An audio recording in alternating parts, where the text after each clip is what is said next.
South Dakota lawmakers returned to Pierre this week to decide the fate of the transgender sports bill. This morning, we'll hear from the House Speaker about why Republicans think Governor Noem has overstepped her authority in recommending changes to the bill. Plus, how a suspected hate crime is bringing a South Dakota community together. Good morning. This is KELOLAND on the go with all you need to know in news and weather as you start your Sunday. We also have your boredom busters coming up, but first, our top story. Authorities have arrested the suspect in a Rapid City homicide. Police say 40-year-old Antoine Bissonnette has been safely taken into custody. He's being charged with second-degree homicide in connection with the death of 44-year-old Andrew Bearrobe, whose body was found last Tuesday night inside a Rapid City garage. Bissonnette had been considered armed and dangerous. Now, police say their investigation into Bearrobe's death remains active and ongoing.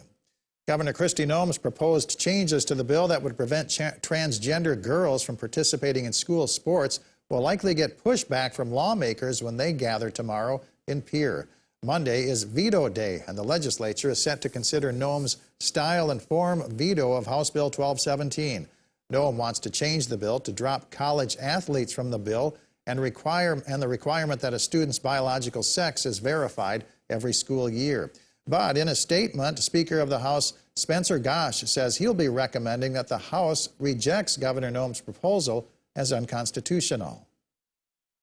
This has been a long and difficult decision to make, and after consulting many legal scholars across the state of South Dakota, it's unanimous that the governor's proposal is outside of her constitutional authority, as the recommended changes are clearly substantive. We'll have team coverage for you on Veto Day tomorrow. Dan Santello will be joining Capitol correspondent Bob Mercer in Pierre to help bring you the latest developments on the debate over House Bill 1217 and the governor's recommended changes. Stay up to date on KELOLAND News and on KELOLAND.com. The South Dakota man targeted by an apparent hate crime says he's encouraged by the support from the community he's received since the incident. Josh Gadsden's Dodge Charger is getting a paint job after someone spray-painted racial slurs and white supremacist symbols on it. Gadsden says he hasn't gotten much sleep since he discovered the vandalism last week. However, he trusts that Salem is still a good town to live in and raise his family. It kind of blew up pretty quickly. But yeah, the support has been huge. I never in a million years would have thought I would have had this much support in this small town or a tight-knit community, let alone like people from like different states. But I mean, yeah, it's been unreal. Our family really does appreciate all the support and the prayers and all the offers that people's given. It's been crazy. Gadsden says in spite of the strong community support, he still has worries when it comes to his 3 boys.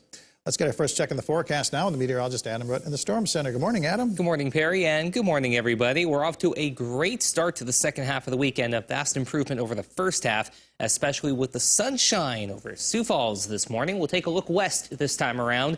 26 with a west wind at 3 miles per hour. It is a chillier start to the day compared to yesterday, but at least we have sunshine, and we're not going to have to worry about rain spoiling anything. 19, though, in Pierre and in Phillip, 20 in Aberdeen, 23 Rapid City, 22 Watertown, 25 Brookings, and in Winter, Yankton and Spencer both at 29 this morning. But along with the temperature, which is going to be great today, we're also going to be watching the dew point. And we'll talk about why in just a little bit, but just know it's going to be a very dry day with a very dry air mass in place. The wind is also going to be a factor, light for the time being, but it's going to pick up as we head through the afternoon and into Monday. Some cloud cover in northern and western parts of South Dakota, but that's really just about it in terms of active weather, even with a cold front on the way in the early part of the week. We have an interesting short-term forecast to talk about, but a pretty quiet Easter weekend outlook, too. Details on that coming up.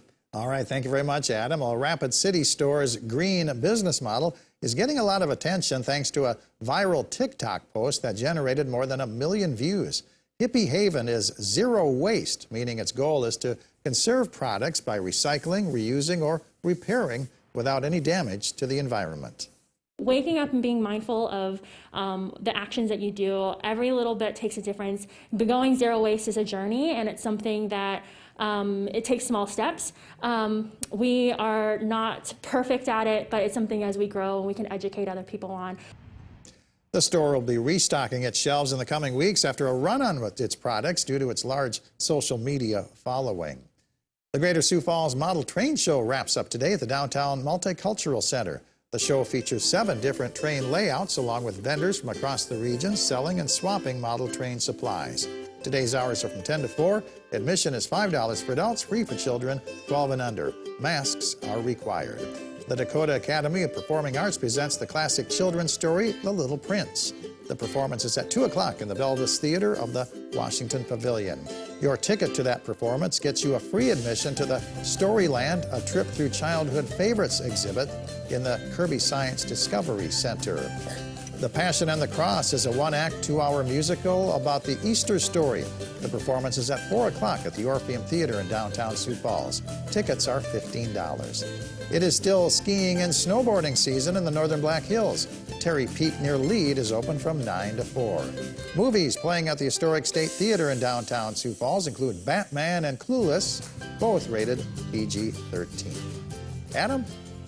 Well, it'll be a good day to get outside if you have the chance to do so. That's even with a little bit of cloud cover streaming into western parts of South Dakota as an upper-level trough tries to make its presence known in that regard. But that's really going to be just about it in terms of active weather. There's not a whole lot of moisture, if any, to deal with as we go through the next, about 24 or so hours. However, we are going to be dealing with 2 things. One, a lot of wind, especially West River today and tomorrow, with a high wind watch in place from Tripp County points west to Fall River County, and then Custer County points north. That is a high wind warning through Monday evening as gusts may approach 50 to 60 miles per hour at times. Even outside of those advisory areas, by Monday, we're talking about gusts approaching 40 to 50 miles per hour. That, combined with the dry air I showed you earlier with those dew points, and the rather arid conditions we've had more often than not over the last several months will elevate the fire weather concerns across the region. Here's our red flag warning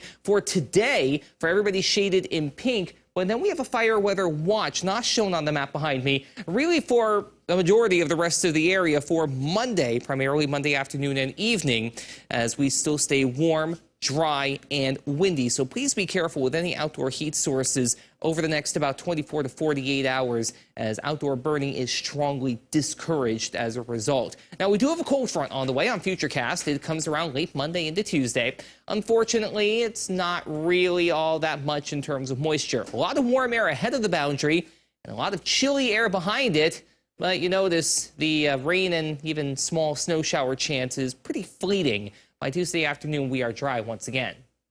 In the wake of that cold front, we will have a pretty decent cool down on the way for the middle of the week as we go from highs in the 70s on Monday to low to mid 40s Tuesday and even into Wednesday for that matter. But by Easter weekend, we warm up quite nicely once again, getting back into the 50s, the 60s, and even the 70s not out of the question by Easter Sunday. And we'll stay above average even as we go into that next upcoming work and school week. In fact, the long-range outlook through the middle of that next week skews well into the above average range with a very high probability even going into the second week outlook, with roughly a 60 or so % chance of seeing above average temperatures, especially east river toward the Sioux Falls area. So if you like your days warm, you'll love the extended outlook beyond Tuesday and Wednesday.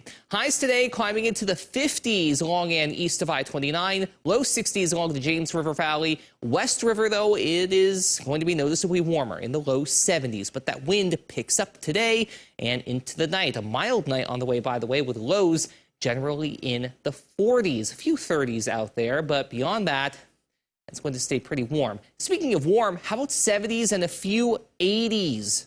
For your day on Monday, the latter more likely in southern and southeastern KELOLAND. Some locations could see their first 80-degree day of the year. But you notice to the west, we have that colder air coming in. 60s toward Rapid City, some 50s and 40s. And the other number to notice is going to be the wind. It will be very windy for the day on Monday. Your 7-day forecast features another windy day on Tuesday, a few rain and snow showers in southeastern KELOLAND. But also notice the drop from the 70s to the mid-40s. But by Easter weekend, we're back up above average by day and by night. Have a great day, everybody. For more on your local news, weather, and sports, you can always head on over to KELOLAND.com.